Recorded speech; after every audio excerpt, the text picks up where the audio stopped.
Well, hello, welcome to our continuing devotional. We're currently going through the book of Philippians, and today we're continuing in chapter 1 of Philippians, chapter 1, starting at verse 15.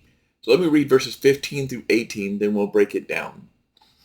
Some indeed preach Christ from envy and rivalry, but others from goodwill. The latter do it out of love, knowing that I am put here for the defense of the gospel.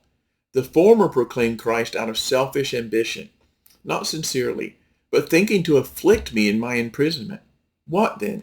Only that in every way, whether in pretense or in truth, Christ is proclaimed, and in that I rejoice.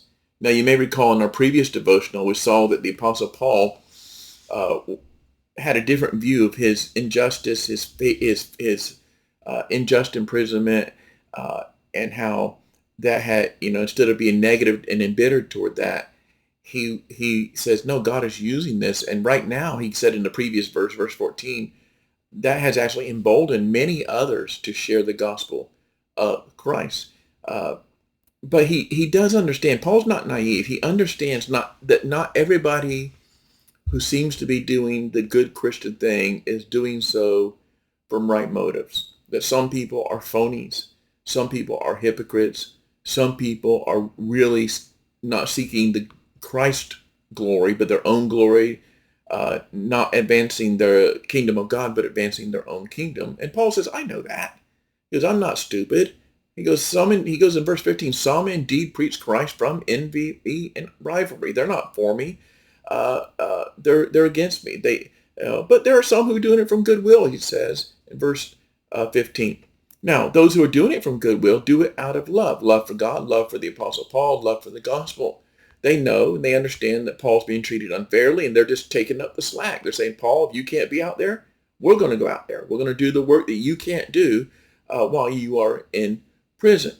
But he also says, even those people who are phony, who are fake, who are insincere, who are self-seeking, even God is using them, even though they don't know it. He says in verse 17, the former, talking about those who preach Christ from envy and rivalry, these fake Christians, we could call them. The former preach Christ out of selfish ambition. There are people who do that. I'm a pastor. Um, Most of the people I know that are pastors, from what I can see of their life, they're genuine. But I have met people for whom being a pastor and proclaiming the gospel is nothing more than a job. And usually they will use the church and the platform they have to enrich themselves. They're self-seeking. They have selfish ambition. They either feel it as a way to make money, or they feel it's a way to gain prestige, or it's a way to influence people in a way that's self-centered, but they're not doing it from right motives.